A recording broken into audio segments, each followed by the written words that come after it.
ዛሬ ለብዙ እህቶቻችን ጥያቄ አሳሳቢ ስለሆኑ ሁለት ነገሮችን እናወራለን።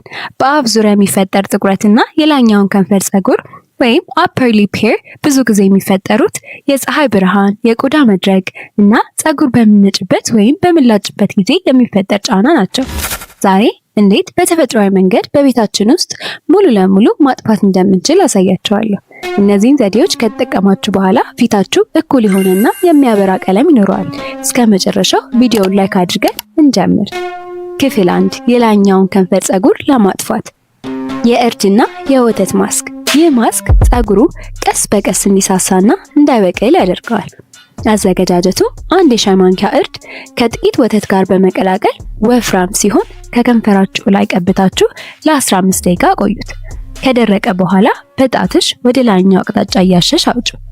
ክፍል 2 በአፍ ዙሪያ ያለን ጥቁረት ለማጥፋት አንደኛ የድንች ጭማቂ ወይም ፖታቶ ጁስ። ድንች ተፈጥሯዊ የቆዳ ማቅለያ ወይም ናቹራል ብሊቺንግ ኤጀንት አለው።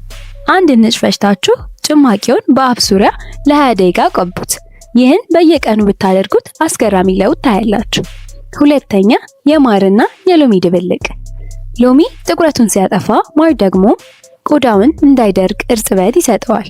ሁለቱን እኩል መጠን ቀላቅላችሁ ለ15 ደቂቃ ቀቡትና ለብ በኋላ ውሃ ታጠቡት። ይህን ሁላ ተጠቅመን ቢመለስስ ሚል ጥያቄ መጠየቃችሁ አይቀር ነው። ጥቁረቱ ተመልሶ እንዳይመጣ እነዚህን 3 ነጥቦች ተግብሩ። አንደኛ ሰንስክሪን፣ ፀሐይ ላይ ከመውጣታችሁ በፊት ፊታችሁን መቀባት አትርሱ። ሁለተኛ ሞይስቸራይዘር፣ ቆዳችሁ እንዳይደርቅ ሁልጊዜ ማታ ማታ ቫዝሊን ወይም እርጥበት የሚሰጥ ክሬም ተቀቡ። ሶስተኛ ምራቅን አለመቀባት። አንዳንዴ በምላሳችን አፋችንን የመላስ ልምድ ካለን ቆዳው እንዲደርቅና እንዲጠቁር ስለሚያደርግ መተው ይኖርብናል። የዛሬው ቪዲዮ ይህን ይመስል ነበረ።